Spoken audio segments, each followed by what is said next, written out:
Sim? Que bom. Então, você pode tranquilamente aí usar o chat para perguntar, tirar suas dúvidas, beleza? Estamos aqui nesse projeto Dicas Finais, que é um projeto que a gente faz normalmente nas vésperas das provas. E o que acontece? A gente sempre acerta um volume grande de questões que caem na prova. Então, com certeza, na prova de amanhã, vamos ter aí várias coisas que vamos falar hoje, tá?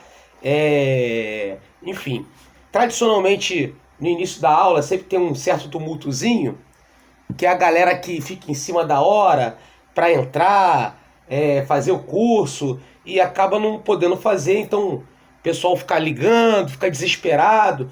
Bom, teve oportunidade, teve tempo para se matricular, agora infelizmente as matrículas encerraram porque começou a aula, tá bom? Enfim, então, né, a gente não pode deixar as coisas para em cima da hora, né? Pois bem, amigos, mandei para vocês aí o material, mandei para vocês aí o horário, tá? Material de matemática, o professor ficou de postar, tá devendo material, já dei um puxão de orelha nele, tá? Para ele poder colocar esse material logo, para fluir a aula dele, a última, tá? Então, assim, tem tempo hábil aí para ele corrigir aí essa falha aí que ele colocou, beleza? Então, teremos aí na ordem que está aí, leis educacionais, primeira aula que nós iremos tratar, beleza? Meus amigos, olha só. Deixa eu só te ajudar aqui, peraí. Aqui, tá, show. Meus amigos, leis educacionais, tá? Anderson, eu não recebi teu material. Tá bom, você entrou no grupo depois, tá? Quando acabar a minha aula agora, tá? Minha aula termina, acho que 11 horas que termina a minha aula, ok? Quando acabar a minha aula, assim que acabar, eu posto todo o material de novo no grupo para você ter o acesso também, tá bom? Bom, leis educacionais. Meus amigos, LDB. Não tem como você correr de LDB, tá?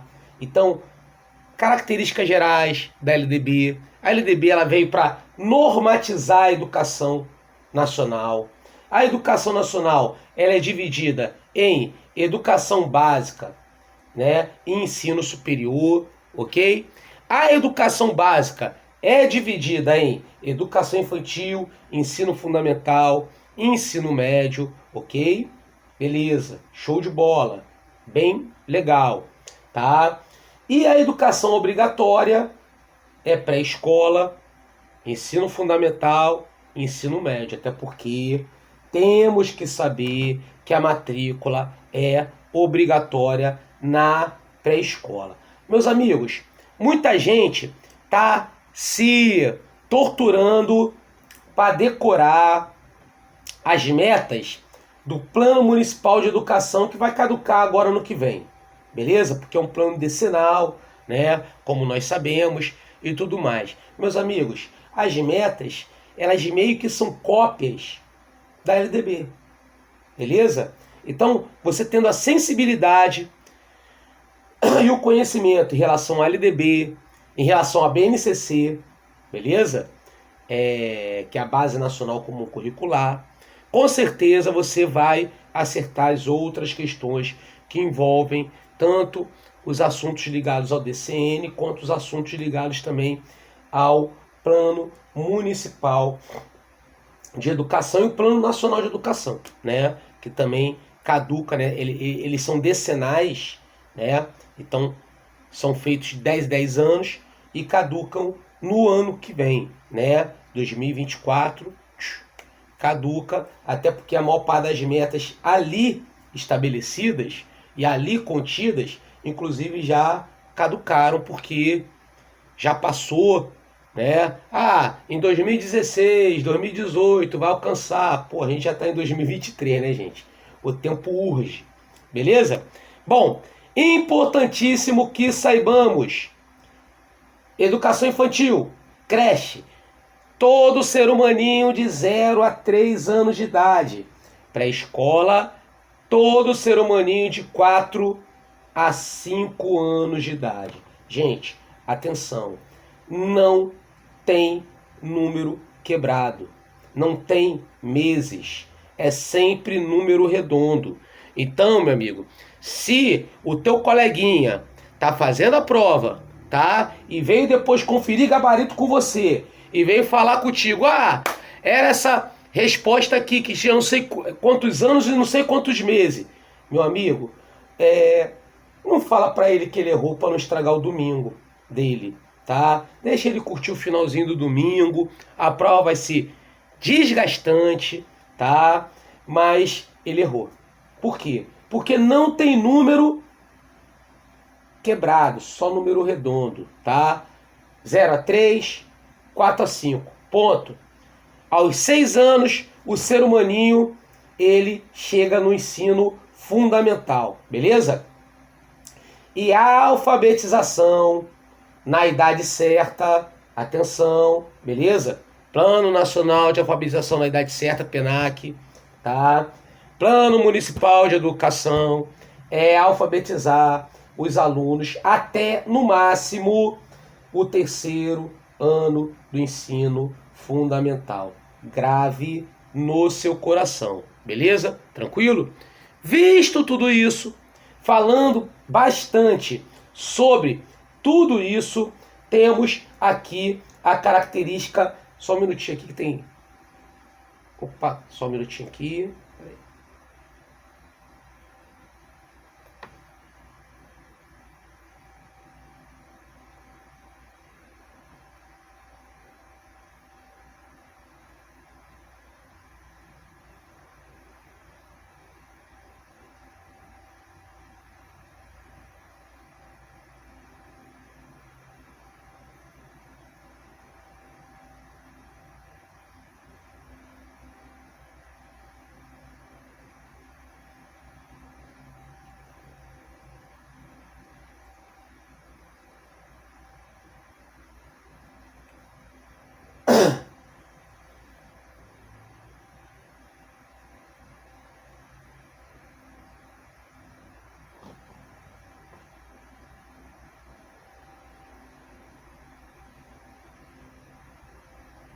Opa, voltamos.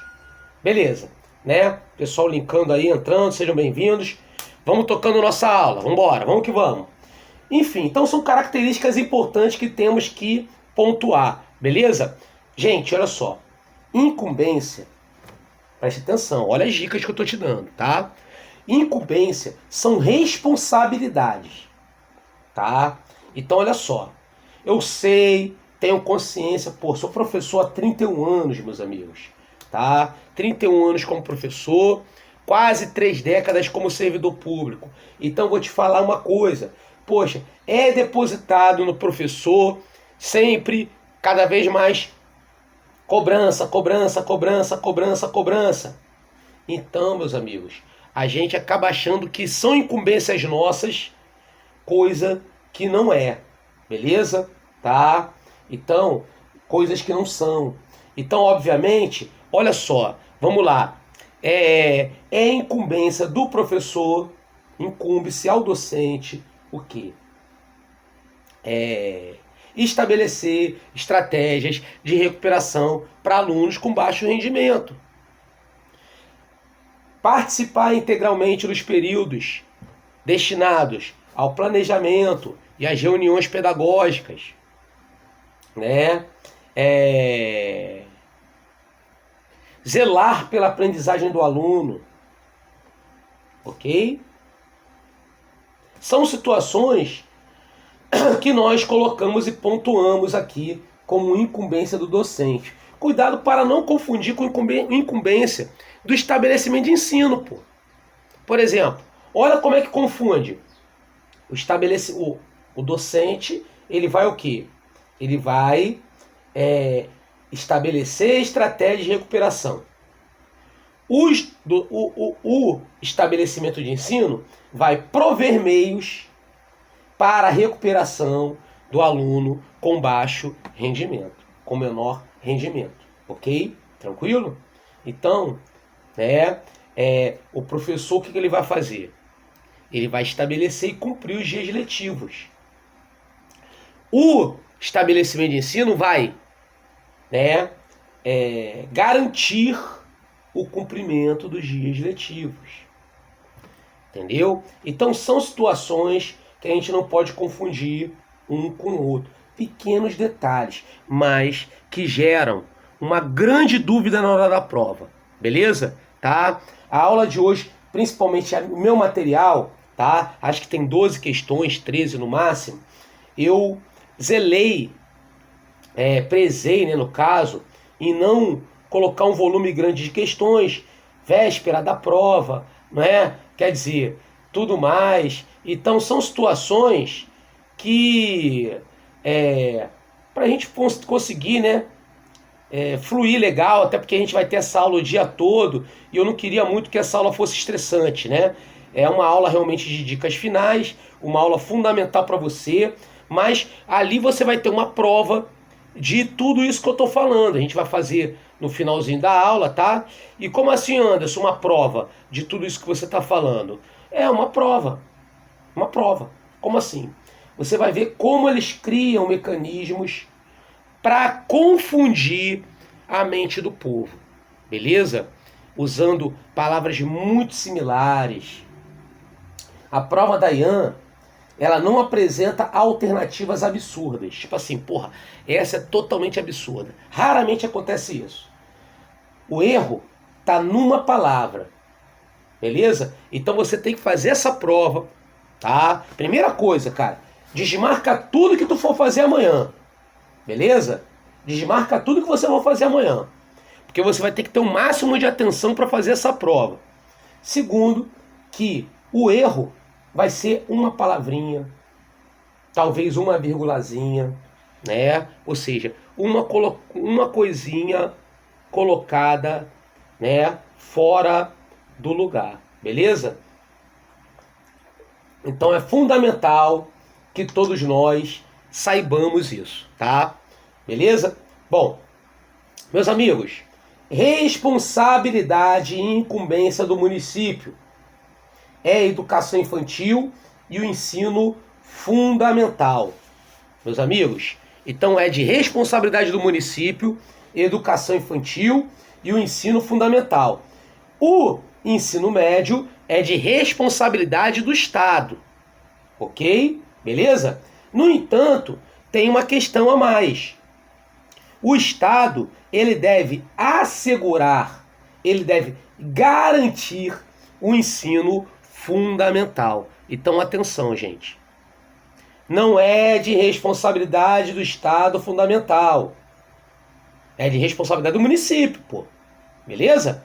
O que o Estado vai fazer com o fundamental? Ele apenas vai garantir. Como assim, Anderson, garantir? Ó, se por algum motivo, por algum fator, o município não poder atender a sua responsabilidade, a sua incumbência, o Estado, temporariamente, vai garantir, olha, vou abrir vaga para o fundamental, mas ó, município, tu vai ter o prazo até o dia tal, para que mês tal, ano tal, para que você abra a vaga, porque isso aí não é responsabilidade minha, tá? Tá bom? Isso é tua. Segura a marimba. Ok? Então, como o Ito Melodia fala, né? Então, olha só. Consequentemente, é dessa forma que você tem que entender. Beleza? Cuidado para não confundir, gente, com a questão relacionada a sistema de ensino. Sistema de ensino, a grosso modo, tirando a questão do ensino superior do município, a grosso modo dicas finais. O que é do município é municipal, o que é do estado é estadual, o que é federal, independente do nível. Ok? Não importa se é educação infantil, fundamental e médio. É municipal? A grosso modo, é município. É estadual? É estadual. É federal? É federal. No entanto, olha a confusão que gera. Nós temos as instituições privadas que vão se enquadrar nisso. E as instituições privadas se enquadram em que sentido? O que é educação infantil é sistema municipal. O que é fundamental e médio é sistema estadual. Olha só como é que o fundamental entra aí, ó. Quando o assunto é sistema de ensino. Não é incumbência, não é responsabilidade. Tá? É sistema de ensino. É sistema estadual. E o que é superior é federal. Ah, Anderson, poxa, a Universo, outras instituições vão da educação infantil ao ensino superior. Cada nível pertence a um sistema de ensino. A educação infantil privada, município. Ensino fundamental e médio privado, estado. Ensino superior, federal. Beleza? Isso é sistema de ensino. Responsabilidade, competência, já muda. Compete ao município educação infantil e fundamental. Entendeu? Olha a diferença. Compete ao Estado ensino médio. No entanto, o Estado garante o fundamental. É isso. Cuidado para não confundir, tá? Na hora da prova. Legal? Ó, gasto com educação. Meus amigos, tudo que for... Ó o macete que eu vou te dar. Olha a dica que eu vou te dar, minha irmã. Olha só. Não caiu na tua prova, caiu na do coleguinha. Quer ver, ó? Aqui, ó. Gasto com educação. É tudo que for gasto com o aprendizado do aluno. O aluno aprendeu? Ele está aprendendo com aquilo? Ah, ele está aprendendo. Então é gasto com educação. Ok? Beleza? Ah, o aluno não aprende com aquilo. Ah, ele não aprende não, filho? Não. Então não é gasto com educação, pô. Exemplo. Ó o exemplo que eu vou te dar, hein? Ó o exemplo que eu vou te dar, hein? Ó, merenda. Merenda não é gasto com educação. Claro que não. O ato dele merendar, ele está aprendendo? Claro que não. Ah, ele está com fome e não aprende. Uma coisa é uma coisa, outra coisa é outra coisa. Cuidado para não confundir. Não é isso que eu estou falando. O que eu estou falando é, o ato dele estar merendando, ele está aprendendo? Claro que não. Até porque, se comer você aprende, a gente estaria comendo agora, né, meu irmão? A gente estaria servindo agora picanha, né? Estaria servindo agora... Não, picanha não, porque tá de manhã, né, gente? Apesar que picanha cai bem em qualquer hora, né, não? Mas a gente estaria comendo nosso pão de queijo, não é? Comendo nosso pão de queijo e aprendendo. Não é o caso. Não é o caso, tá? Beleza? Dúvidas? Rita, vai me perguntar uma coisa? Fala comigo.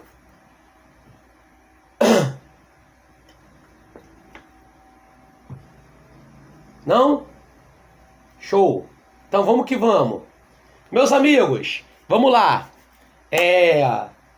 Muito bem, tranquilo. Todos estão entendendo. Dúvidas, perguntas, colocações, comentários, bate-papos. Fluiu, gente. Maneiro, tranquilo, né? Bem delicinha, bem gostosinho. Vamos adiante, né? Vamos adiante. No mais, o que vai cair são aquelas coisas gerais da LDB, né? Pô, carga horária mínima, 800 horas, 200 dias, excetuando exames finais. Gente, atenção. Isso é carga horária da educação básica. Então não importa se ele estiver pedindo EJA, educação especial, não importa. Meu amigo, é básico, é básico. Então essa é a carga horária, beleza? Frequência mínima, 60% educação infantil, 75% ensino fundamental e médio. Enfim, avaliação, prevalece critérios qualitativos sobre os quantitativos, não é? O ensino fundamental, né, é pleno domínio da escrita, leitura e do cálculo, fortalecimento dos vínculos familiares, ok? Característica que você tem. Quer ver outra? Ó, como é que isso aí cai em prova, hein, meu irmão? Olha como é que isso aí cai em prova, tá? Educação especial, matrícula preferencialmente na rede regular de ensino. Estou aproveitando a deixa para falar sobre inclusão. O que é inclusão, meu amigo? Vai estar na tua prova, tá? Inclusão. O que é inclusão? Inclusão é o indivíduo estar ativo, ou seja, ele está ativo, ele está participativo. Aonde? No processo. E inclusão é você incluir todos aqueles que foram, por algum motivo, exclusos ao longo da história da educação. Então, muita atenção, tá?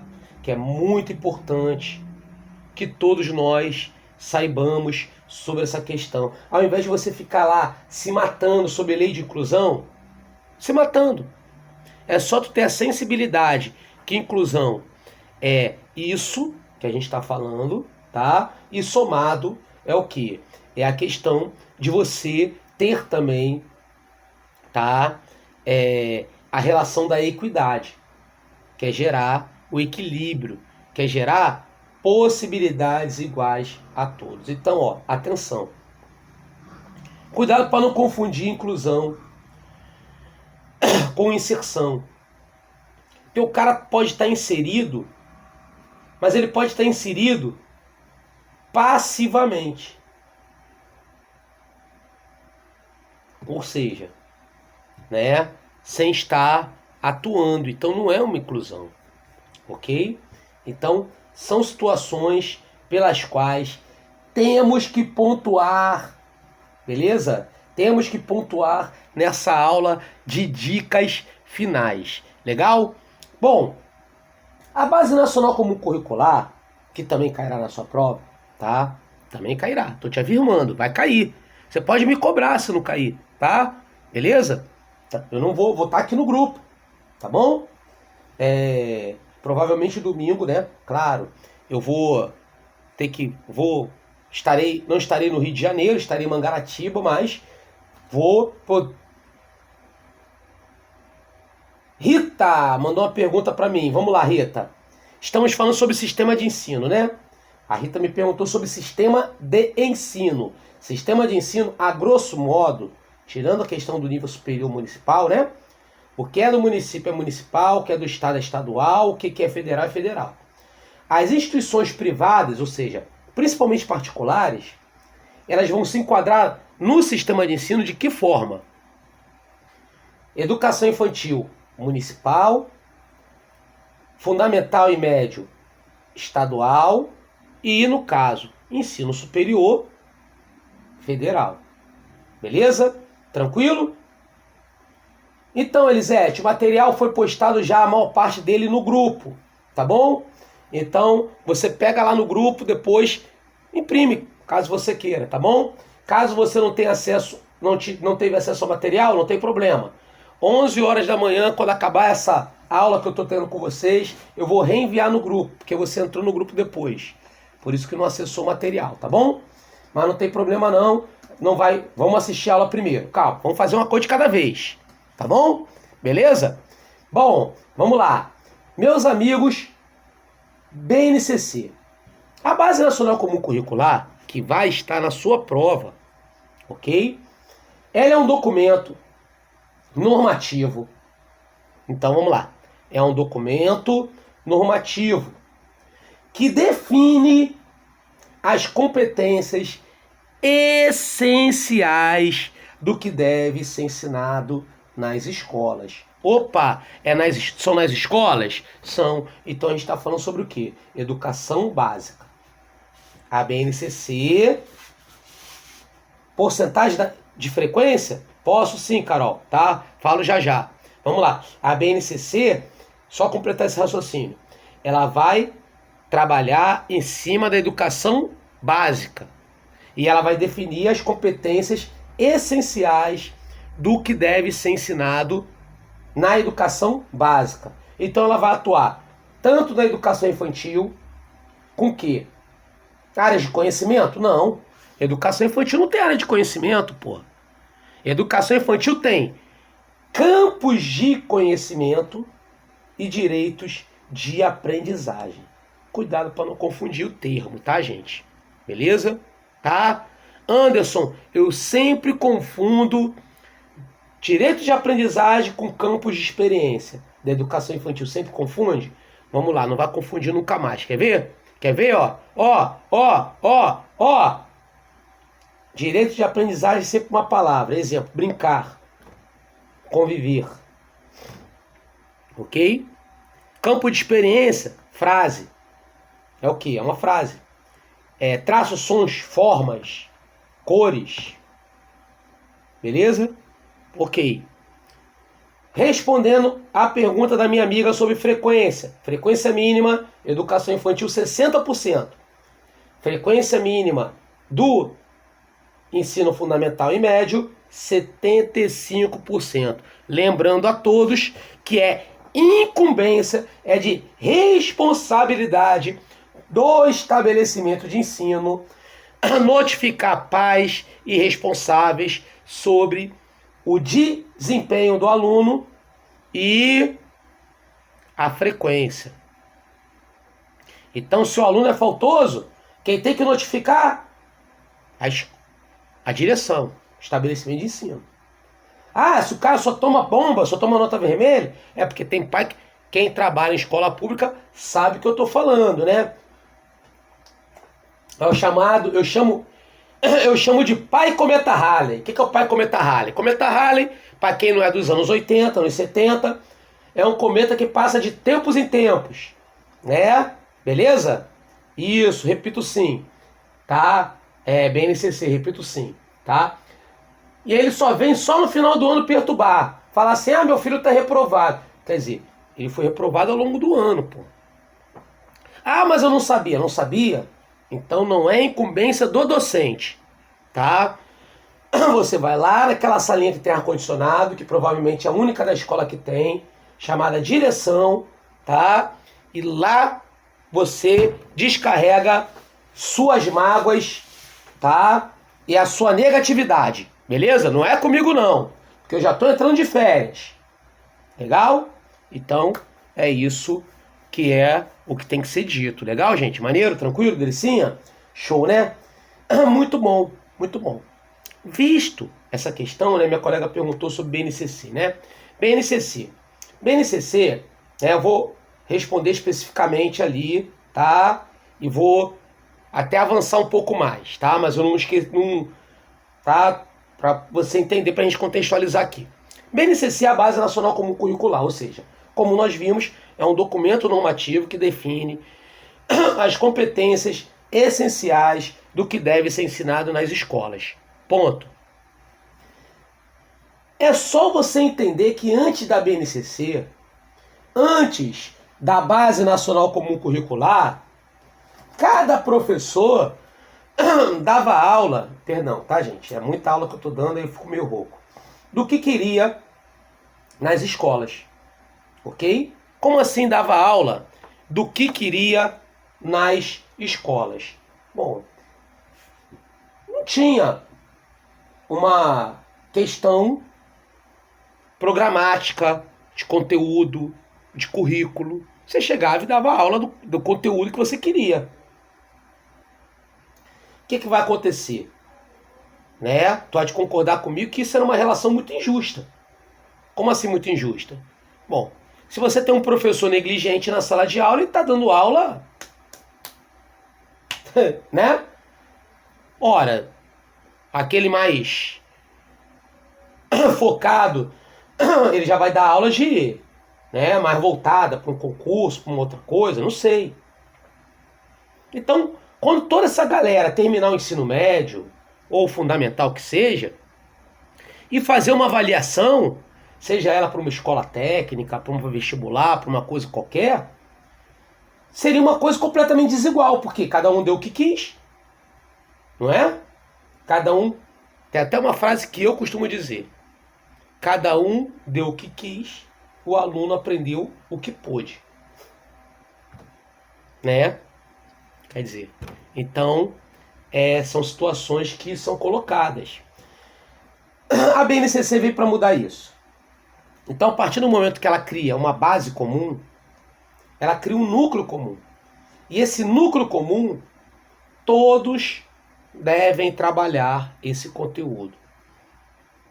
As avaliações serão moldadas em cima desse núcleo comum. Então, o cara que vai fazer a prova do Enem, não importa se ele estudou no Acre, não importa se ele estudou em Nova Iguaçu, não importa se ele é seu aluno de São João de Meriti, ok? Ele teve o núcleo comum. Então, ela parte também dessa relação da equidade. Ela parte também dessa relação do equilíbrio, ok? Então, são situações que temos e devemos pontuar para que todos aqui entendam e fluam, né, de uma forma bacana, legal? Dúvidas, perguntas, colocações, comentários, bate-papo, gente, fluiu? Maneiro? Legal, né? Muito bom, bacana, legal, show, né? Respondendo a pergunta da minha colega, direito de aprendizagem é educação infantil, né? O que acontece? O ensino fundamental e médio tem as chamadas áreas de conhecimento. É uma cópia do Enem, né? Ciências humanas, ciências da natureza, ciências exatas, códigos e linguagens, correto? Tem até um macete, né? Qual macete? Ó, por exemplo, educação física, inglês, artes, não se enquadra em humanas? Não. Se enquadra em exata? Não. Se enquadra em ciência da natureza? Não. Então é o quê? Código e linguagem. É junto com o português. A educação infantil não tem isso. A educação infantil vai ter direito de aprendizagem, tá? Brincar, conhecer, né? E campos de experiência, né? Que são as experiências dos alunos relacionados àqueles direitos de aprendizagem. Por isso que os campos de experiência são frases. A sua prova é de múltipla escolha, gente. Então, tipo assim, claro, durante o curso, né? O pessoal que teve a possibilidade de estudar com a gente no curso, a gente tem mais tempo, a gente fala muito mais detalhado, não é? Mas assim, eu tô te dando aqui um macete para tu acertar a questão, né? Campo de experiência, frase, né? Cores, traços, sons, formas, né? Então é isso, ó, ó como é que é, tá? Seria isso, tá bom? Beleza? Dúvidas, perguntas, colocações, comentários, bate-papos? Vou falar rapidinho aqui do Estatuto da Criança e do Adolescente para a gente poder passar para a aula de lei municipal, que eu já vazei o horário aqui, né? Eu não quero vazar muito o horário da professora Luana, que é de português, né? Então vou tentar equalizar aqui agora. Vamos lá, o ECA, gente, o ECA. O que é importante você saber? Quer dizer, claro, né? Vou aqui pontuar os assuntos mais importantes. Primeiro, é você entender o que é criança e o que é adolescente. Criança é todo ser humaninho até 12 anos, incompletos. Então vamos lá. Se eu coloco, cara, de 0 a 12 anos incompletos, criança, completou 12 anos? Ah, ele completou. Completou 12 anos? É adolescente. Adolescente, ele será até 18 anos. Né? Quando ele completar 18 anos, então até 18 anos incompleto, né? Quando ele completar 18 anos, ele já é... Completou? É aniversário dele de 18 anos? É aniversário de 18 anos. Beleza, tá? Opa! Então, é adulto. 18 anos é adulto. Tá? Então, quando a gente fala, meu bebezinho, figura de linguagem. 18 anos é adulto. É adulto para justiça, é adulto para tudo. Ok? Beleza? Bom, visto isso, entendido isso, entendeu? Show. Criança e adolescente têm direitos inerentes à dignidade humana. Direitos como liberdade, não pode sofrer violência física, em nenhuma hipótese, tá? Direito de se expressar, de se comunicar, direito de ser reconhecido, direito a nome, direito de ser reconhecido pelos pais. Então, o registro pai, mãe, é um direito da criança, do adolescente, ok? Tem prioridade. Vou fazer, claro, Rita, vamos fazer hoje. A apostilinha vamos fazer. Isso. Direito à prioridade, preferência, precedência. Em quê? Políticas. Políticas públicas. Beleza? Tá? Em quê? Atendimento emergencial. Lembra, quem já assistiu alguma aula minha, sabe que quando eu falo isso, eu lembro sempre do Titanic. Né? Titanic, que eu assisti no cinema. Nossa, como é que eu tô ficando velho, né? Vou fazer 47 anos agora, semana que vem. Ó, Titanic afundando, salve crianças e adolescentes. No Brasil seriam... Não, minto. Titanic afundando, salve crianças e adolescentes. Isso é no Brasil, né? Lá nos Estados Unidos, como a gente viu no filme, era salve mulheres e crianças. Aqui não. Aqui é salve crianças e adolescentes, porque tem prioridade, preferência, precedência. Legal? Conselho tutelar. Conselho tutelar, gente, é um órgão autônomo, não jurisdicional, que tem a função de quê? Zelar pelos direitos da criança e do adolescente. Ponto. Então, quais são as atribuições do Conselho Tutelar? As atribuições? Quer saber das atribuições? Quer? Que bom. Então vamos lá. Ó, tudo que for sinônimo de aconselhar. Ó a dica. Olha que dica importante, gente. Fiquei até arrepiado. Tudo que for sinônimo de aconselhar. Ou seja, o Conselho Tutelar ele vai encaminhar, ele vai orientar, beleza? É isso que o Conselho Tutelar faz. Por exemplo, o Conselho Tutelar ele não vai suspender poder familiar. O Conselho Tutelar, ele não vai, tá entendendo? É isso que eu tô falando, ele não vai fazer isso. Porque isso aí são situações jurisdicionais. E ele é um órgão não jurisdicional. Ponto. Beleza? Conselheiro é eleito por voto. Todo município tem que ter pelo menos um conselho tutelar. E cada conselho tutelar são formados por 5 conselheiros. Beleza? Tá? Show! Dúvidas, perguntas, colocações? Vamos entrar em leis municipais. Bora? Beleza? Qualquer dúvida pode enviar o chat que eu te respondo com todo amor, carinho e atenção que você tanto merece. Ok? Beleza? Vamos lá. O que é uma lei orgânica, gente? A lei orgânica nada mais é do que a Constituição do município. Assim como nós temos a Constituição do Brasil, que é a Constituição de 88, né, nossa Carta Magna, a Carta Magna do município é a lei orgânica. Ok? Que o que está na lei orgânica é o que, obviamente, é o que tem que haver, ocorrer no município. Ponto. Beleza? E o que é importante que nós saibamos, amigos? Vamos lá. Primeiro, o município é uma pessoa pública, subjetiva. Ok? Os símbolos municipais, bandeira, hino e brasão, são chamados símbolos municipais. Outra, quer ver? Poderes municipais, poder executivo, poder legislativo. Ó, isso é importante, galera. Tá? Bom, poder legislativo são os vereadores. Poder executivo é o prefeito. Ih, acho que essa gripe tá querendo me pegar, hein? Isola. Poder executivo é o prefeito e os secretários, ok? Beleza? Tá?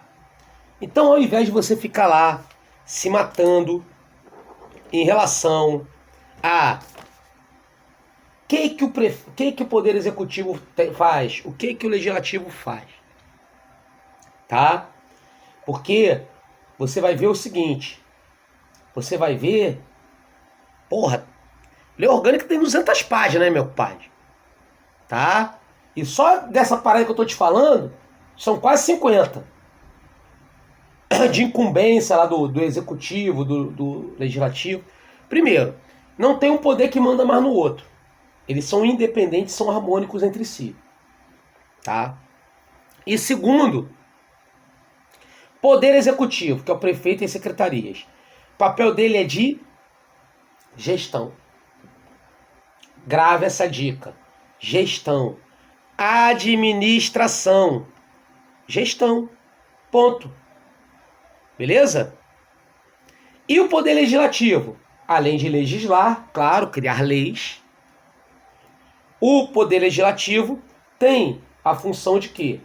Fiscalizar as contas da prefeitura. Então, além de legislar, correto? Temos o papel de quê? Fiscalizar as contas da prefeitura, do município, da prefeitura, tá? Tanto de administração direta. O que é administração direta? Vamos entender dessa forma rápida. A administração direta é tudo que é administrado pelo prefeito e secretários.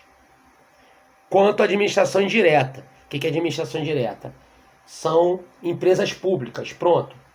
Não vou emendar, não. Empresa pública, fundação, autarquia, eu sei. Tá? Porque dicas finais. Beleza? Pra gente acertar a questão. Legal? Então, por exemplo, Colurb no Rio de Janeiro, né? É uma empresa pública, é a administração indireta. Não é administrado diretamente pela prefeitura.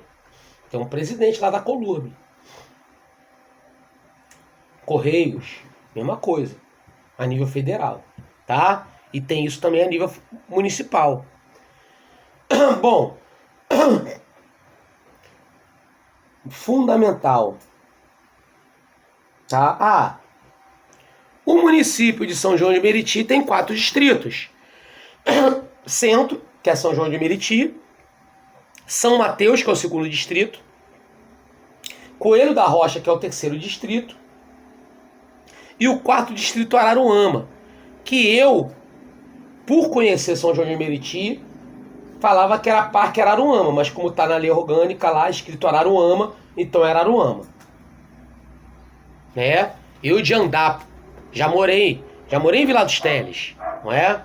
Então, eu de andar, eu conhecia como Parque Araruama, que ele é atrás da Via Show ali, do mercado, do shopping, no Grande Rio. Mas, enfim, era Araruama, então era Araruama, ponto. Tá? Beleza? E a administração pública, gente? Em tudo que tiver dinheiro público, em toda administração pública, irá haver o princípio do LIMP. E o LIMP de São João de Meriti é com P mudo, porque não tem eficiência. Não tem um princípio da eficiência. Mas tem um da legalidade, tem um da impessoalidade, tem um da moralidade e tem um da publicidade. Então toda questão que você fizer de prova, de leis municipais, tá? Ou a própria questão falar diretamente sobre isso, você tem que raciocinar de acordo com o pensamento legal, impessoal, moral, público. Como assim? Legal. De acordo com a lei. Tudo em São João de Meriti tem que estar em consonância com a lei. Envia novamente aí a sua pergunta, que eu estava virado para outra câmera. Não tem eficiência. Não tem, porque... Não sei por quê, porque são princípios constitucionais da Constituição Federal. Entrou o eficiência. Eu sei por quê, vou te falar por quê. Porque o princípio da eficiência, ele entrou depois dos outros, na Constituição Federal. E por algum motivo que, na minha concepção, em São João de Meriti, seja negligência, dos vereadores, do prefeito, não tem na lei orgânica. Né? Eu prefiro falar, não sei porquê, mas para não causar o meu mal-estar, mas é por isso. Né? Infelizmente, é. Tá? Mas vamos lá. Avançando, né? Até porque o nosso tempo, cara, é muito escasso. E eu prezei botar essa aula até as 4, exatamente para não cansar muito. Mesmo assim, cara, tu vai sair moído da aula. Tu vai sair moído. Tem 1 hora de almoço aí, que tá no horário, que nosso almoço é de 1 às 2. Beleza? Isso, é 1 hora nosso almoço, tá? Então, que é a nossa pausa do almoço, para dar aquela reflexão. Beleza? E ainda assim é muita informação. Então vamos lá. Legalidade. Está de acordo com a lei. Tudo em São João de Meriti tem que estar de acordo com a lei. Os atos municipais. Aí eu tava lendo lá, lei orgânica. Atos municipais. Meu irmão, tem que estar de acordo com a lei. Ah, servidor público. Servidor público tem que agir de acordo com a lei. Pronto, que é o princípio da legalidade. Impessoalidade. O que é impessoalidade? Subjetividade. Tudo tem que ser subjetivo. Anderson, eu não sei o que é subjetivo. Calma, vou te falar. Subjetivo é o seguinte: você não pode favorecer um em relação ao outro. Ponto. Temos que tratar todos iguais. Subjetividade tem a ver com igualdade no tratamento. Né? Então você não vai dar mais atenção ao filho da sua amiga do que o outro lá que você não conhece os pais, na escola. Por aí vai, tá? Exemplo mais ou menos assim, tá? Né? Moralidade, servidor público, tudo na administração pública tem que ser probo, tem que ter moral, moralidade, ética. É isso que é moralidade, é ética. Então, porra, tá lá o professor que trabalha todo sujo. Ah, o cara vai lá fedorento, parece um mendigo. Porra, a prefeitura de São João de Meriti não concorda com esse comportamento moral. O cara alcoolizado, chapado, tá lá bêbado pra caramba, igual um porco. Tá entendendo? Você vê, não é ilegal o cara tá bêbado, é ilegal? É contra a lei? Claro que não. Né? É uma droga legal o álcool. Mas aí não fere. O que vai ferir? Vai ferir a moralidade. Outro princípio. Entendeu? Então, ética, né? Moralidade. E publicidade. O que é publicidade? Os atos, qualquer coisa da administração pública, tanto direta quanto indireta. Serviço público tem que ser público, o nome já diz, né? Publicidade. Então os atos têm que ser divulgados, públicos, a não ser que eles firam o sigilo de um determinado setor. Olha, isso aqui não pode ser divulgado por uma situação de sigilo, ok? Agora, fora isso, não. É público. Então vamos lá. O mais famoso, você vai saber. Toda obra que envolve dinheiro público,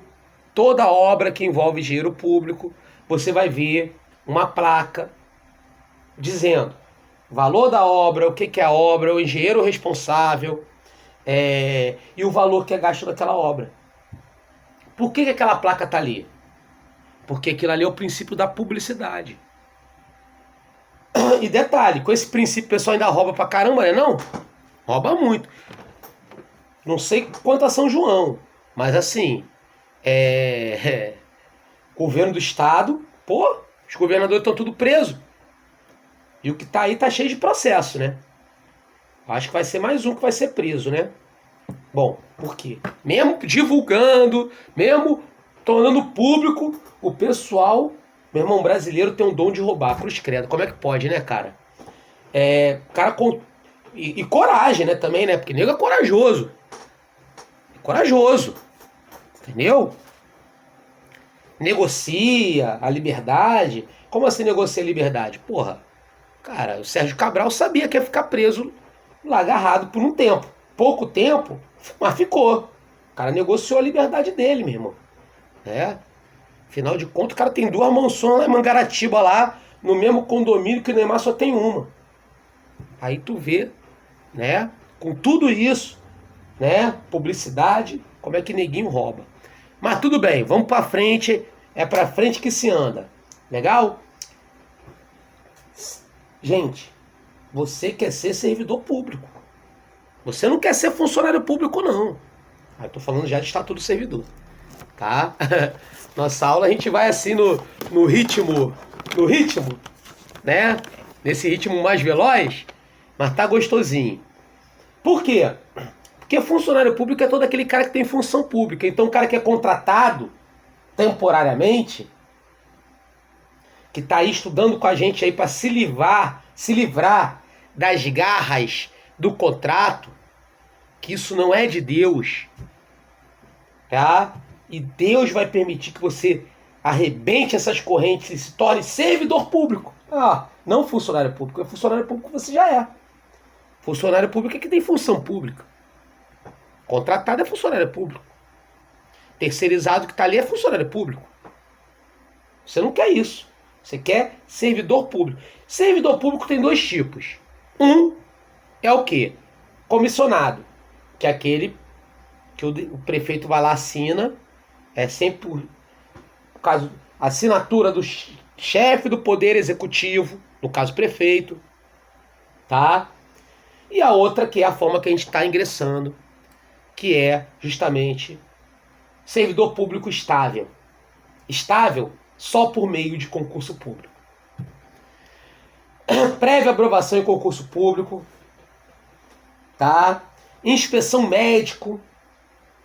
Nossa, os caras estão pedindo agora, eu aconselho você a fazer um planinho de saúde, uma paizinha, quem não tem, tá, gente?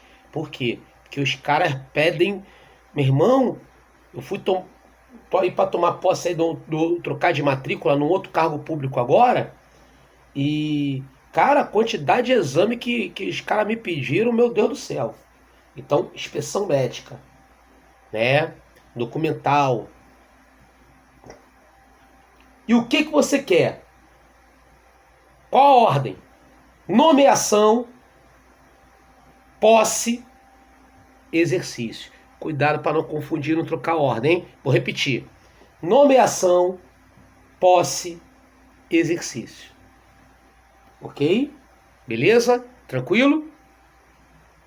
Bom, entrou em exercício. Legal. Se tornou estável? Não, você está sobre o estado probatório, ou estágio probatório. Que no caso de São João de Meriti, tá? Aponta lá 2 anos. A Constituição Federal, eu sei que são 3, gente. Na prática, pode até ser 3, mas no estatuto está lá 2 anos. E o estado probatório, o que você vai ser? Você vai ser avaliado. Vai ser avaliado, porra. Vai ser avaliado, sua frequência, seu rendimento. Isso aí na teoria. Na prática eu nunca vi ninguém ser reprovado em estado probatório, a não ser quem abandonou emprego. Beleza?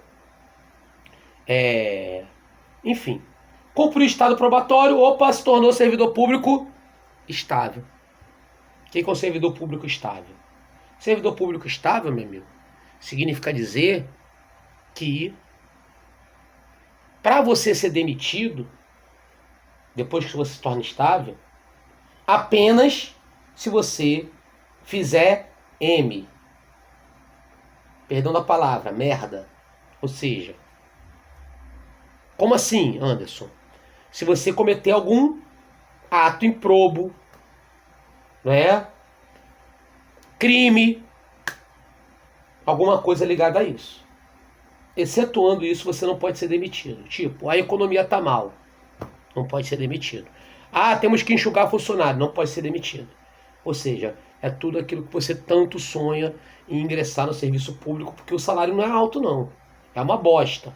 Mas você sonha, e eu tenho 2 matrículas, graças a Deus, em ter a tão sonhada estabilidade, né? Que ganha-se pouco, mas ganha-se certo. Beleza? Ok, gente? Então são situações que eu estou aqui pontuando que vão cair na sua prova. Legal? Vacância. O que é vacância? A pessoa ficou naquela coisa. Quem assistiu minhas aulas durante o curso não, né? Vacância é vaga.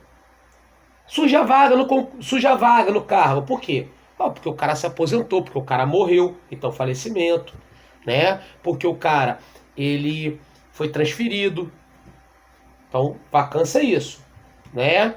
Provimento é você prover ao cargo. Olha só como é que pode cair na tua prova, né? Provimento ao cargo, vamos lá. Nomeação. Nomeação, provimento inicial. É onde todo mundo vai iniciar no cargo público, por meio da nomeação, né? Aí nós temos aí reversão. O que é reversão? Retorno do servidor público aposentado, né? Foi? Retorno do servidor público aposentado. O cara foi aposentado erradamente, voltou à função, é uma reversão, né? Recondução. Recondução é o retorno do servidor público, né, ao seu cargo de origem, aquele que foi colocado em disponibilidade.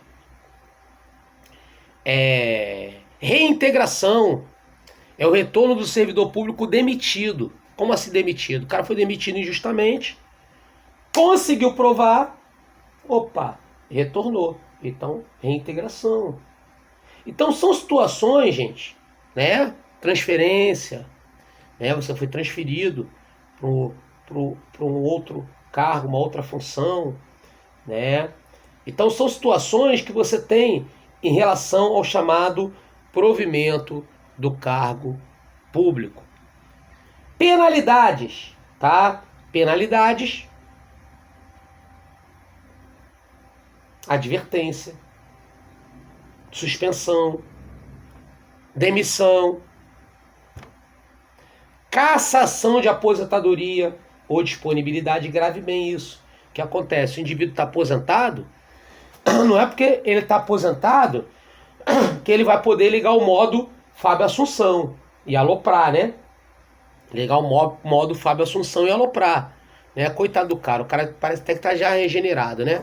E virou esse meme já, né? Por causa da besteira que ele fez. Enfim, então são situações que a gente observa, né?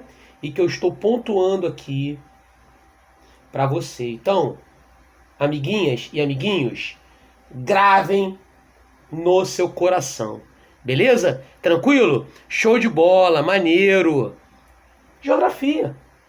Geografia. Exercício a gente vai fazer no final da aula, tá? Vamos lá. Geografia. Né? De tudo. Tudão. Minha apostila que tá aí. Geografia. Orientação. Meio de orientação. Anderson, Rosa dos Ventos. Norte, sul, leste, oeste, pontos cardeais. Anderson, eu não consigo gravar isso até hoje. Não consegue? Então, cara, é a hora de você rezar. Reza comigo. Em nome do Pai, do Filho e do Espírito Santo. Norte, sul, leste, oeste. Norte, sul, leste, oeste. Gravou no seu coração também. Amém? Amém. Show de bola, viu? Deu certo. Né? São os pontos cardeais. Entre eles, nós temos os pontos colaterais. Aí ficou fácil. Por quê? Porque a palavra que os formam são palavras de aglutinação. Você vai ter aula de língua portuguesa daqui a pouco, não vou me estender quanto a isso. É outro professor. Tá? Entre o norte e o oeste, nós temos o noroeste. Entre o sul e o oeste, o sudoeste. Entre o sul e o leste, o sudeste. E entre o norte e o leste, o nordeste. Então, pontos colaterais. Rosa dos Ventos. O sol nasce a leste, se põe a oeste. Ou seja, ele nasce no oriente. Anderson, Japão. Japão, para quem não sabe, significa a terra do sol nascente. É a palavra Japão, significa isso. Fala, Cristiane. Perguntas? Dúvidas? Nenhuma? Opa, então deixa eu só desligar teu som para não dar interferência. Show, amiguinhos. Isso aí. Né? Terra do sol nascente. Por quê? Porque o sol nasce no Oriente, se põe no Ocidente.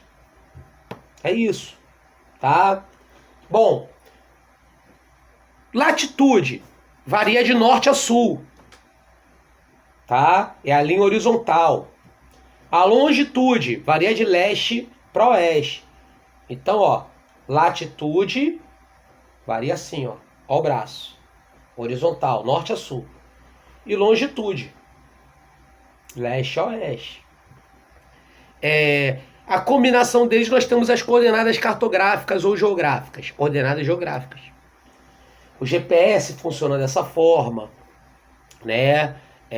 Coordenada cartográfica. Por isso que ele dá a localização certinho de onde você está. Beleza? Temos as linhas imaginárias. A mais famosa é a linha do Equador, né? Trópico de Capricórnio. O Brasil é cortado por duas linhas imaginárias, né? Linha do Equador e o Trópico de Capricórnio.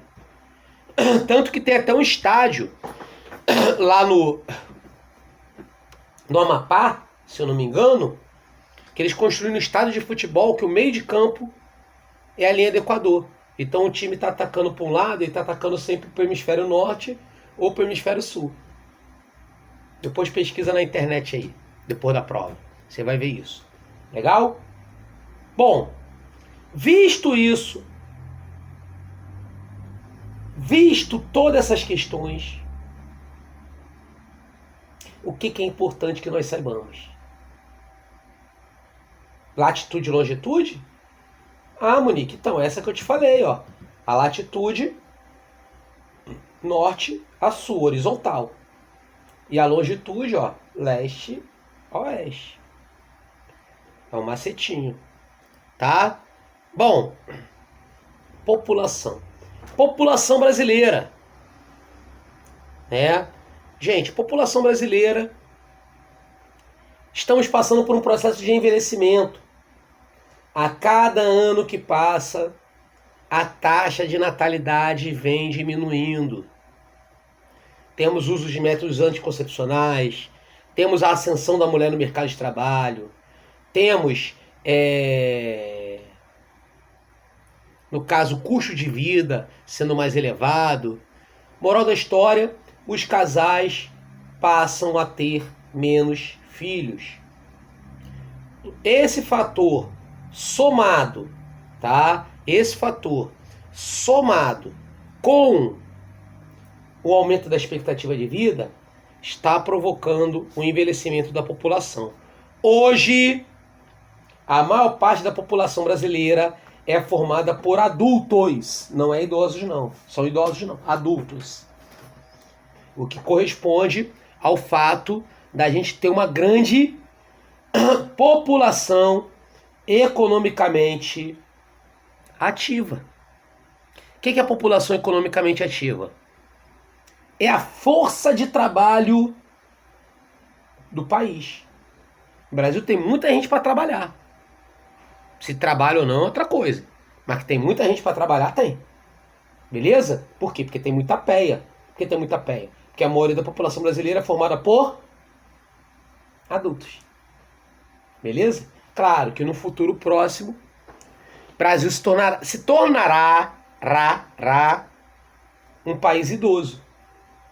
Consequentemente, né, se tornando no futuro próximo um país idoso, aí sim a gente vai ter sérios problemas no setor de previdência social, que é a aposentadoria, saúde, né? Quer dizer, mais gastos no setor de saúde, etc, etc. Então são pontos que nós observamos, legal? Setores da economia.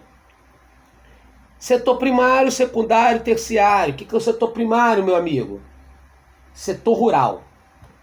Então, agricultura, pecuária, extrativismo é o setor primário. Setor secundário é indústria, basicamente.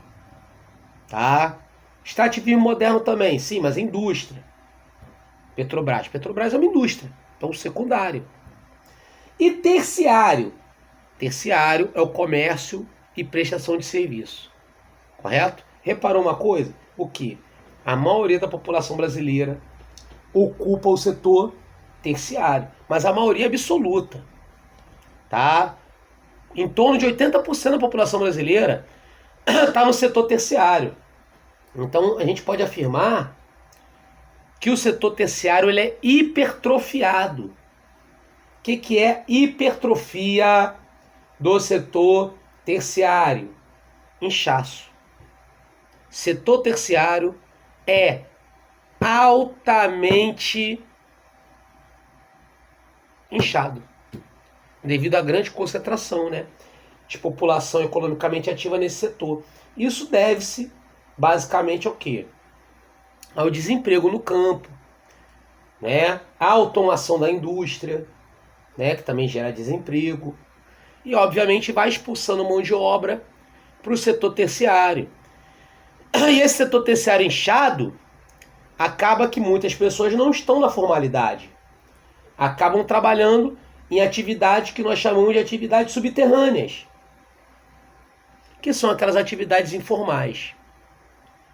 Né? A gente vê muito camelô, cara que vive de bico, ou coisa do tipo, né? Atuando justamente nessa atividade, né, do setor terciário, mas dentro de uma informalidade. Então são pontos também que nós temos que entender, beleza? E gravar nos nossos corações. Beleza? Tranquilo? Bom, visto isso, temos movimentos populacionais. O principal para cair em prova é o famoso êxodo rural. Tá?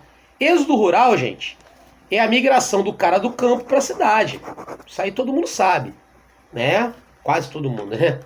Não vou falar todo mundo sabe, que essa coisa de falar todo mundo sabe agora, nessa época que a gente está vivendo, dá um caô do caramba. Porque o pessoal me chama de adjetivo que eu nem conheço, né? Amigos, o que acontece? O que faz o cara sair do campo para a cidade? Desemprego. Concentração fundiária. Temos que entender que o Brasil nunca realizou uma reforma agrária. Tudo isso impacta diretamente nessa relação aqui que a gente está falando, beleza? Que é importante que nós saibamos, né? Então, o fato da gente nunca ter realizado uma reforma agrária implica diretamente nessa questão. Tá? Obviamente, são fatores de grande importância que temos que pontuar, né? O cara sai do campo, vem para a cidade. A cidade cresce, ó a urbanização, cresce desordenadamente.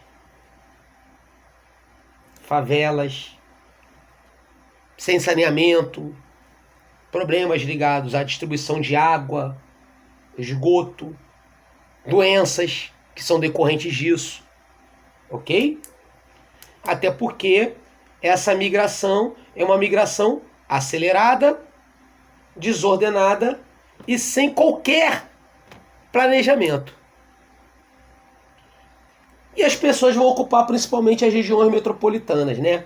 As cidades que mais crescem são as cidades de metrópoles, né? No caso, o Brasil tem duas metrópoles globais, né? Quais são as metrópoles globais do Brasil? A primeira metrópole, São Paulo. E a segunda, Rio de Janeiro. Beleza? É importante também que nós saibamos e a gente tem que entender muito essa questão, legal? Então, ó, São Paulo, Rio de Janeiro. Hoje, as cidades que mais crescem não são as áreas metropolitanas, né? São as cidades médias. Cidades, né, de até 500 mil habitantes. Por quê? Custo de vida mais baixo, né? Muitas indústrias se instalam lá. Então, tipo, Volta Redonda, Macaé. Beleza? Ah, Anderson, pô, São João de Meriti. São João de Meriti pertence à região metropolitana do Rio de Janeiro. O Grande Rio. É considerado uma cidade dormitório. O que é uma cidade dormitório? Uma cidade que serve de moradia para a população que trabalha em outra cidade. A maioria da população de São João de Meriti trabalha no Rio de Janeiro. E realiza aquele movimento migratório que nós conhecemos muito bem, chamado de movimento pendular. Porque lembra muito pêndulo de um relógio, né?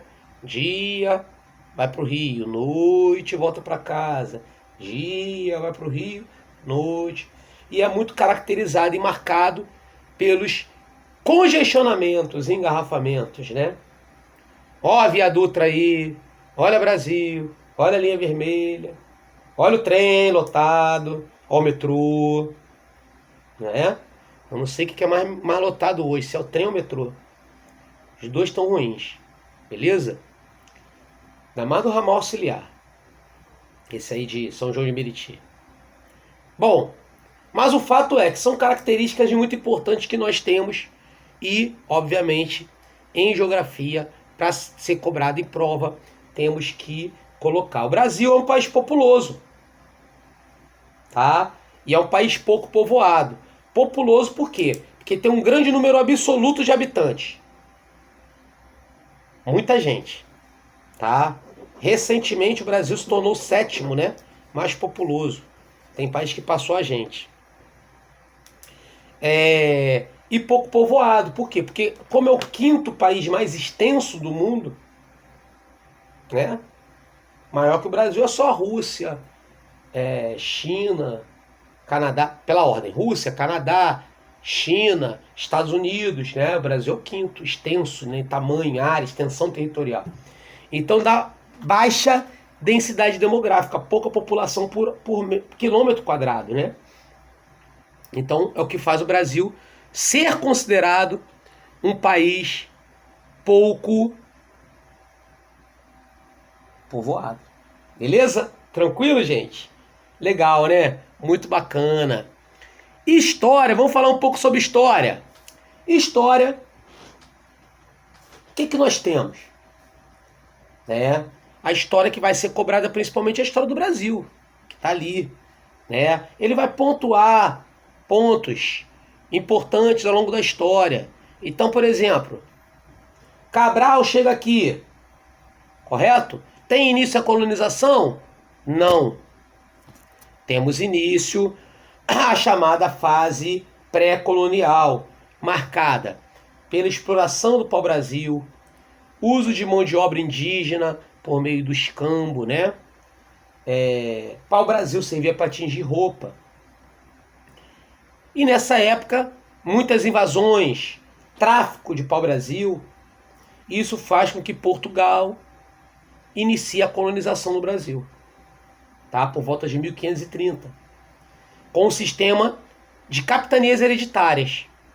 Divide o Brasil, 15 grandes lotes, inclusive São João, para quem não sabe sobre a história de São João, né, que está lá também, pertencia à capitania de São Vicente e São Tomé, beleza? O que hoje é o município de São João de Meriti. Claro que o sistema de capitania hereditária não vai dar certo. Território imenso, pouco conhecimento sobre território, né? Vão plantar cana-de-açúcar. Cana-de-açúcar vai demorar quase 100 anos para se tornar rentável no Brasil, né? E, obviamente, não dá certo, cria-se o sistema de governo geral. Introduz a cultura da cana-de-açúcar, baseada em latifundiários, tá? Monocultura, cana-de-açúcar, sistema de plantations, né? Voltado para a exportação. E é nessa época que nós temos a introdução da matriz africana, né? Ou seja, introdução da mão de obra negra africana sobre, né, a relação vil de escravidão, né? É uma relação vil, né? Não preciso nem dizer e comentar sobre isso. Pois bem, fazendo essa migração forçada, escravos vêm em navios de negreiros que eram chamados de tumbeiros, pois a maior parte deles morriam durante a travessia, não chegavam até aqui, e daqui eram distribuídos nas fazendas.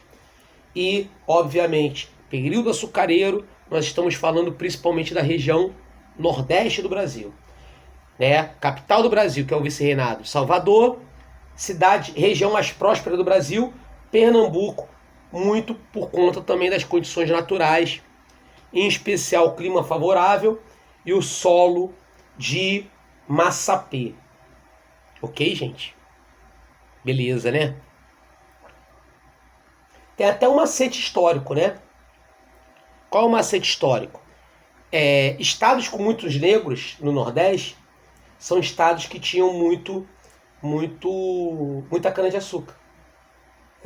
Por exemplo, Pernambuco. Pernambuco tem muita gente negra. Tinha cana-de-açúcar. Bahia. Qual é o estado mais negro do Brasil? Bahia. Né? Então, né? Agora, se você for mais para o extremo nordeste do Brasil, ó, por exemplo, Ceará, Piauí, você já não tem tanto negro assim. Por quê? Porque já era estado mais pecuarista, não era muito ligado à questão de cana-de-açúcar. Entendeu? Tem, mas não tem proporcionalmente, tá entendendo? O que eu quero dizer. Tá? Bom, show de bola. Maneiro, delicinha, muito bom. Fim da cana-de-açúcar, descobrimento do ouro. Aonde? Minas Gerais. Bandeirantes descobrem ouro em Minas Gerais, né? Estoura uma guerra. Nessa guerra, os portugueses vencem e passam a explorar o ouro. O ouro vale muito? Vale. Então, qual é a preocupação de Portugal? Evitar contrabando. Cria-se as casas de fundição para transformar o ouro em barra. Ainda assim, o brasileiro, com o seu dom de roubar, coloca ouro dentro dos santinhos. Daí surge a expressão santinho do pau oco, representando o contrabando ilegal de ouro. Ouro. População vem para a cidade, vem para Minas Gerais. Rio de Janeiro se torna capital, obviamente, para evacuar esse ouro. O Brasil era colônia de Portugal, né? Evacuar pelo Porto do Rio. Não é? Impressionante como é que esse ouro vinha no lombo de mulas, chegava na região da Baixada Fluminense, isso mesmo, Meriti, né? Rio Meriti. Embarcava ali em chatas, que eram aquelas balsas, né? E dali desaguavam na Baía de Guanabara, para o porto, né? Controle portuário, né? E dali vai para Portugal. Bom, ouro começa a faltar no Brasil. Portugal decreta derrama, saques.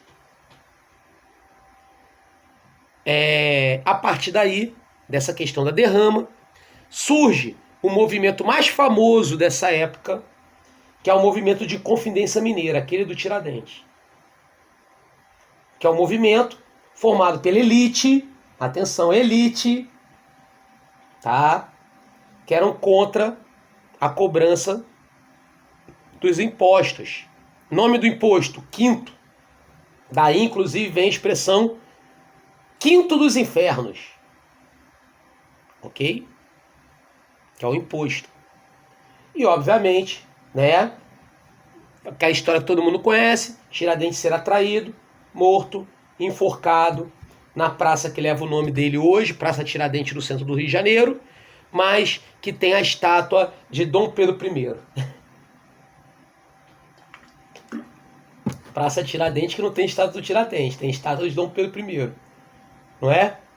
Isso aí a história tem por que contar, né? Tem coisa, mas isso aí fica para outra época, né? Claro, convidando a todos, né?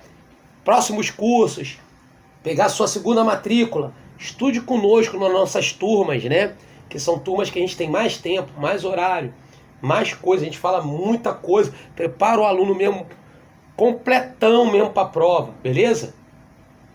Né? Porque o aulão é um ritmo diferente, né? Muito corrido, né? Como a gente está percebendo. Quase não dá tempo de respirar, né? É heavy metal, é hardcore, né? Enfim. Bom, visto isso, olha lá. Momento histórico. Pode cair em prova. 1808, chegada da família real. França de Napoleão declara guerra a Portugal e a família real foge para o Brasil. Ao chegar no Brasil, foi muito bom. Por quê? Porque se tornou Reino Unido de Portugal e Alcaves. E o Rio de Janeiro, a sede do Reino Unido de Portugal e Alcaves. Capital. Brasil é a única colônia que se tornou metrópole. Interessante, né? Porque a família real estando aqui era metrópole. A abertura dos portos às Nações Amigas. Fim do Pacto Colonial.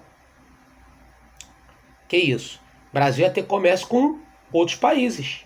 O que antes não tinha. Por que antes não tinha?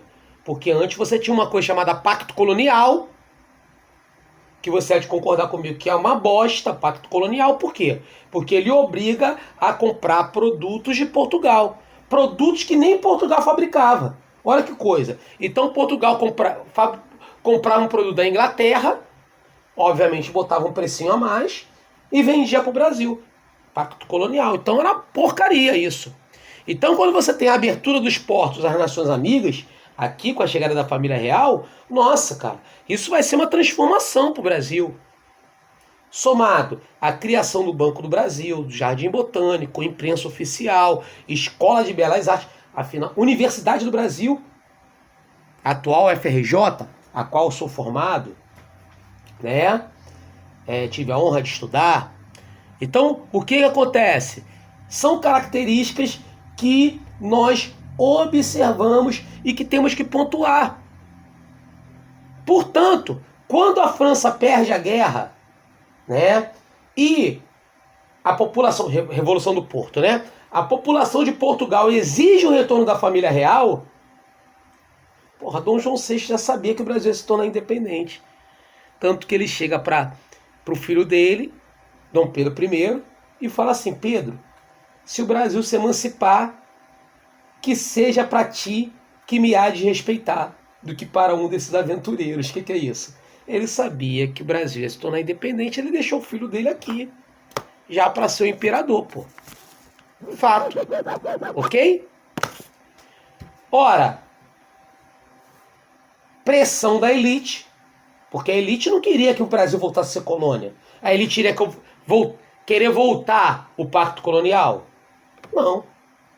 Claro que não. Era quem estava ganhando muito com a abertura dos postos das Nações Amigas. Moral da história, pô, Dom Pedro declara a independência do Brasil. Primeiro reinado, péssimo, tirania. Faz a Constituição outorgada, que é aquela que cria 4 poderes, que basicamente são ele mesmo. Só ele que manda. Obviamente, a elite imaginou que Dom Pedro I seria a marionete deles, principalmente dos fazendeiros, né? Marionete. Ficou pé da vida com Dom Pedro I. Outra característica, Brasil recém-independente, guerras de emancipação, de separatistas. A mais famosa foi a Confederação do Equador, nesse momento. Líder da Confederação do Equador, um dos líderes, Frei Caneca, que é nome de rua. O cara é padre, frei, né? O cara é frei da igreja. Exército, vai lá, luta. Frei Caneca. Opa, o cara é frei. Meu amigo, não quero saber, executa o frei. Mandou matar o frei. Obviamente, Dom Pedro I, batata dele tá assando, né? Fazendeiros contra ele. E agora a igreja. ele tá vendo que o nego tá armando para matar ele, né? Ele acaba indo para Portugal porque, por sorte, ou sei lá o quê, o pai dele morre, né? Difícil falar por sorte, né? O pai morre, né? Mas o pai dele morre em Portugal e, obviamente, quem é o herdeiro? Ele. E ele, né, deixa o trono, abdica o trono a favor do seu filho de 5 anos de idade, Dom Pedro II, que é o período regencial, que é o período marcado por quê? Muita instabilidade política, separatismo, né? Guerra mais famosa dessa época, Guerra dos Farrapos, lá no Rio Grande do Sul. O que vai acontecer? Ah lá, Dom Pedro II vai ter que se tornar imperador de fato. Para isso vão dar um golpe, que é o que mais tem na história do Brasil, né, gente? Golpe da maioridade. Diminuem a maioridade para 15 anos e Dom Pedro II se torna imperador de fato. Tem início ao segundo reinado. O segundo reinado tem 2 momentos: o apogeu e queda. Apogeu, por quê? Café. Café se desenvolvendo no Rio de Janeiro. Café se desenvolvendo no Brasil. É quando a ferrovia chega a São João de Meriti. Tem até um macete. Tem ferrovia? Tem. Então teve café. Sim. Então era uma área produtora de café também. Toda essa região da Baixada Fluminense, né, que é a região do Vale do Paraíba do Sul. Correto? Guandu é um rio afluente do Paraíba do Sul. Tá? Então, o que acontece? Ah lá. Consequentemente, um apogeu. E a queda? Qual é a queda? Inglaterra proíbe o tráfico de escravos. Isso impacta diretamente na nossa economia. Escravocrata, o Brasil foi o último país a pôr fim à escravidão. Correto? Tem gente ainda que tem coragem de falar que não tem racismo no Brasil, né? Porra. Enfim. Foi o último país do mundo a pôr fim à escravidão, o Brasil. E pôs fim forçadamente, né? Forçadamente, porque Inglaterra proíbe o tráfico de escravo. Aí tem todas aquelas leis, né? Lei Eusébio de Queiroz, né? E até chegar a Lei Áurea, que é a abolição da escravatura. Obviamente, o fim da escravidão, fazendeiros ficaram pé da vida com Dom Pedro II. E somado a isso, o Paraguai, ele entra numa guerra contra o Brasil, Argentina, Uruguai e Uruguai, invadindo territórios para chegar até o Oceano Atlântico, porque o Paraguai queria controlar a navegação do Rio do Prata. Para quem não sabe, o Rio do Prata, que é o Rio Paraná aqui no Brasil, tá? É o principal rio brasileiro. É onde está a nossa maior usina hidrelétrica, a maior parte da energia gerada no Brasil é ali, né? A bacia mais importante do Brasil e da América do Sul, da Argentina, etc. Então o Brasil se une à Argentina e Uruguai, forma-se a Tríplice Aliança, declara guerra ao Paraguai e provoca, né, o fim do Paraguai, endividamento do Brasil, logo, proclamação da República. Marechal Deodoro da Fonseca vai lá, Campo da Aclamação, né, que é o famoso Campo de Santana, ali na central do Brasil, e proclama a República e temos início a República Velha. República Velha que é marcada exatamente pelo quê? Café, oligarquia, cafeeira, beleza? Domínio político por militares, Marechal Deodoro da Fonseca, Marechal Floriano Peixoto, beleza?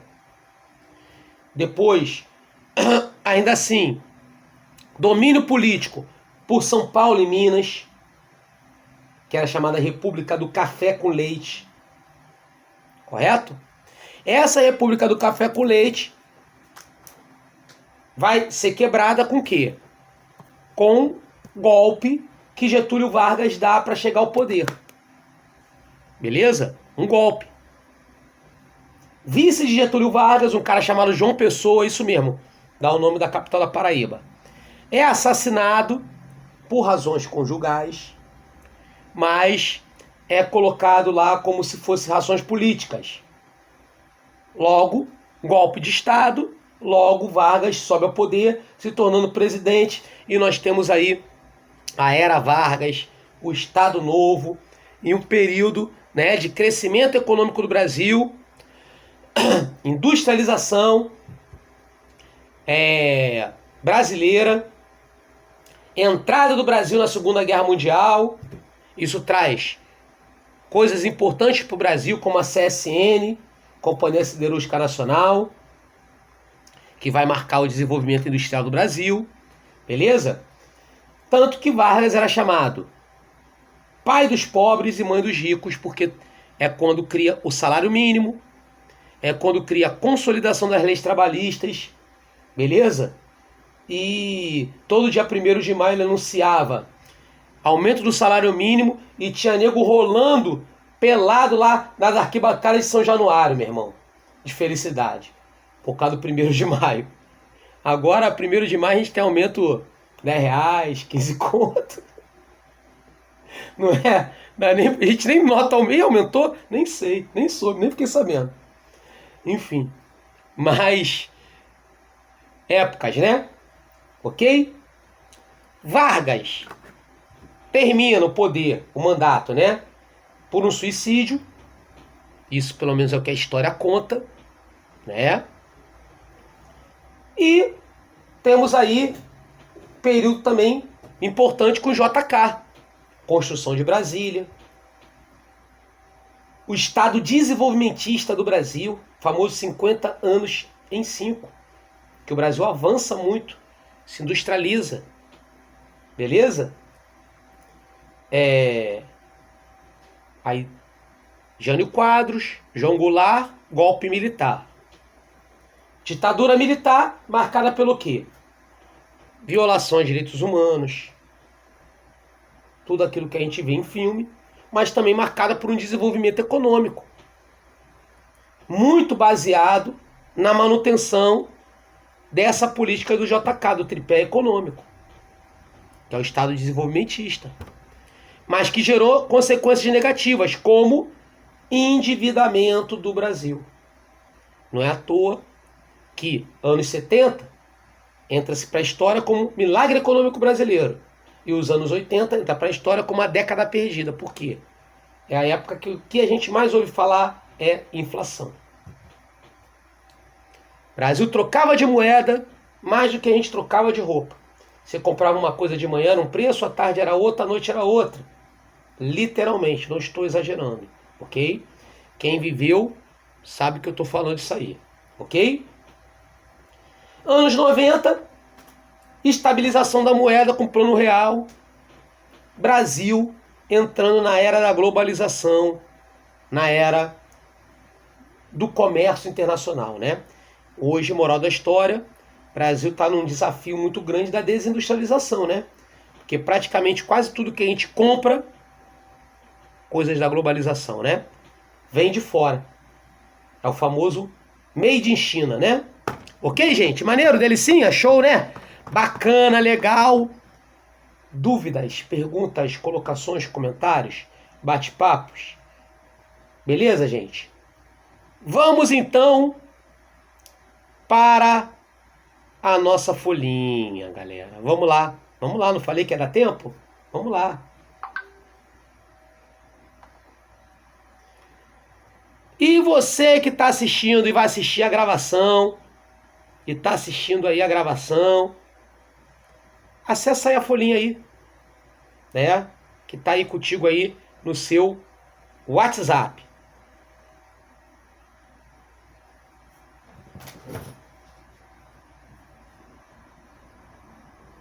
Opa.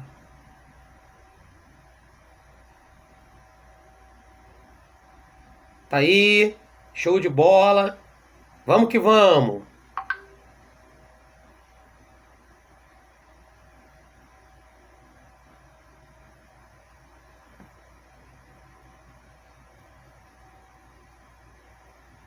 Qualquer dúvida, meus amigos, perguntas, colocações, comentários, bate-papos, você pode ficar à vontade em abrir o áudio e fazer a sua pergunta, que eu vou te responder com todo amor, carinho e atenção que você tanto merece.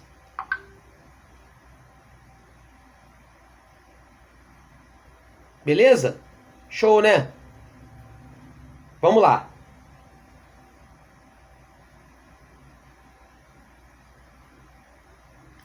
Questão número 1. No que tange à alfabetização, o PME preconiza uma meta municipal idêntica à nacional. Avalie, de acordo com o PME, as seguintes estratégias, se são falsas ou verdadeiras. Beleza? Tranquilo? Vamos lá. Colaborar com a União, Estados e Municípios, aplicação de instrumentos de avaliação nacional periódicos. Tá certo? Verdadeiríssimo. 2. Implementar medidas pedagógicas em colaboração com a União. Tá? E a alfabetização que atenda todos os alunos até o final do 3º ano do ensino fundamental. Opa! Te ensinei certinho. Tu tira a onda que eu te ensinei certinho. Tá certo? 3. Assegurar a implantação e manutenção do pleno funcionamento, espaço de leitura. Tá certo? Então estão certos todos. VVVV, letra A de amor, verdadeiro. 2. De acordo com a LDB, o ensino será ministrado com base, entre outros, nos seguintes princípios, exceto qual? Qual que está errado, meu amigo? Tem um que está errado aí. Letra C de coração. Não é desvinculação, é vinculação. Questão número 3.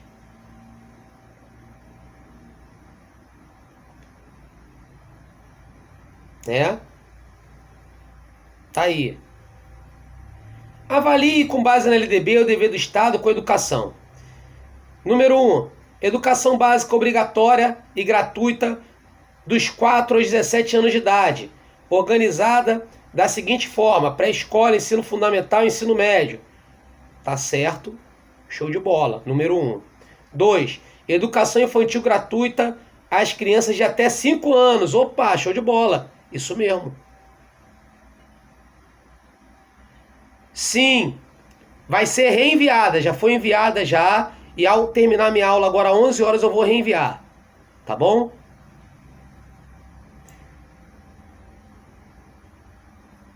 Tá? É no grupo que você linkou a aula. Tá?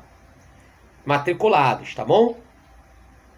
Atendimento educacional especializado gratuito aos educandos com deficiência, transtornos globais, tá certo, né? O item 3. E ó, detalhe, ó o detalhe aqui, ó. Preferencialmente na rede regular de ensino. Certíssimo.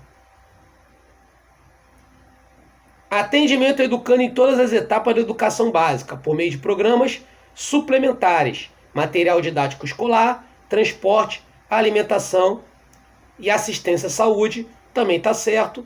Tudo está certo, letra E. 1, 2, 3, 4. Questão 4.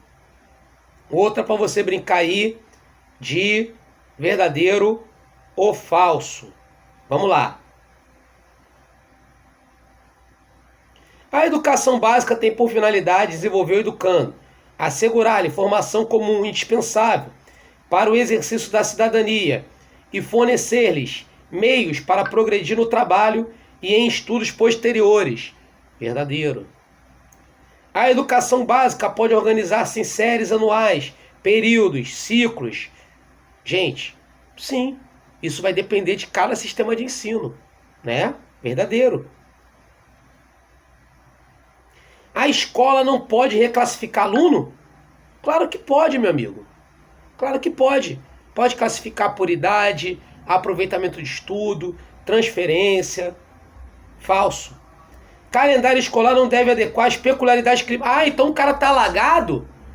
Vai lá nadar até a escola. Pô, não existe isso, né, gente? Então ficou VV, FF... Opa, cadê? Ah, letra B de Brasil. Questão 5. Regime jurídico único dos servidores. São deveres do servidor, entre outros, os a seguir listados, exceto qual, ou seja, não é dever do servidor. Ok? Pô, letra A de amor, né, gente? Quando o sigilo for fundamental para a administração pública, você deve guardar sigilo.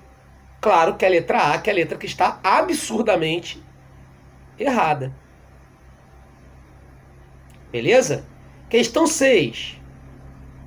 De acordo com a Constituição Federal, né, poderes da União, né, Lei Orgânica Municipal, dentre outros seguintes princípios, exceto um, que está errado. O que está errado é a imperatividade, né?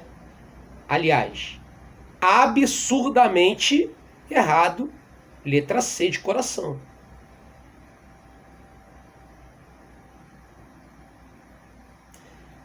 Pleno exercício de direitos culturais, acesso à fonte de cultura nacional, apoiará, incentivará valorização e difusão de manifestações culturais, Plano Nacional de Cultura, visando desenvolvimento cultural do país, integração, ação, poder público, conduzem a, exceto ao quê?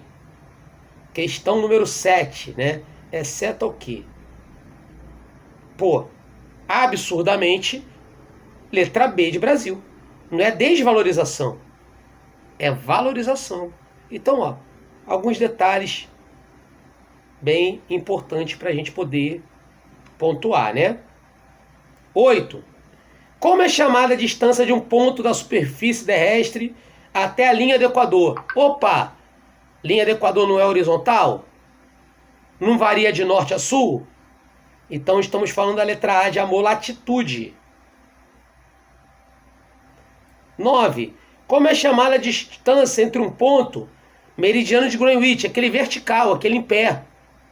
Varia de leste a oeste. Então estamos falando da letra D, longitude.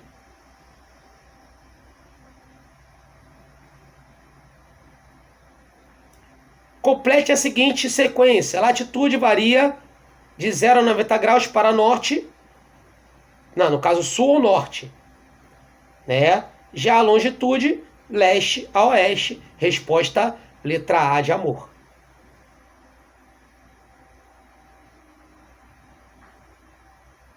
Oh, leste oeste não. Isso, leste oeste. O gabarito tá errado lá, tá, gente? Depois tu troca, tá? Da questão 9, da questão 10, tá apontando letra D, não é letra D não, pô. Sei lá, na hora de formatar veio errado. Resposta é letra A de amor, questão 10, tá?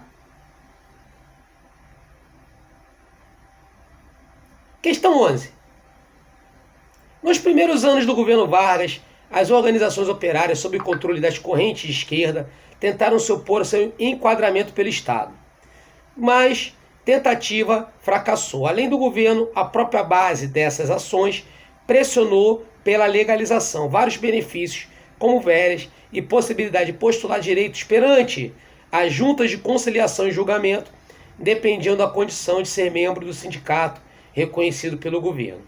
No contexto histórico retratado pelo texto, a relação entre o governo e movimento sindical, período Vargas, foi caracterizado pelo quê?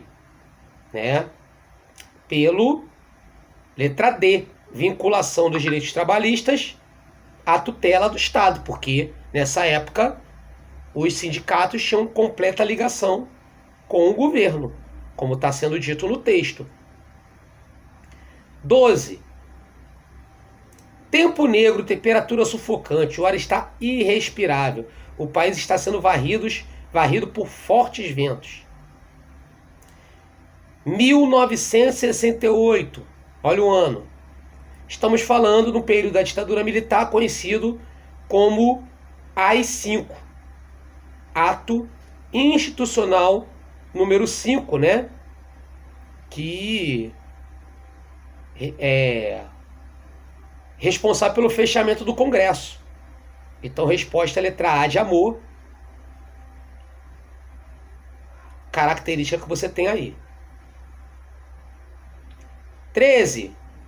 Um dos fatos que fizeram o processo de independência do Brasil ser diferente das demais nações da América Espanhola foi o quê? Questão 13. Claro, a vinda da família real portuguesa para o Brasil. Afinal de contas, o Brasil deixa de ser colônia nessa época. Por fim, a questão 14 foi caracterizada a República Velha, né? República Velha lá. Foi caracterizada pelo quê? Muito bom. Dominação das elites agrárias estaduais, especialmente as de São Paulo e Minas, famosa República do Café com Leite, letra D de Delta. Beleza? Amigos, show de bola, bacana. A aula fica por aqui, beleza? Boa prova, que Deus ilumine vocês, tá?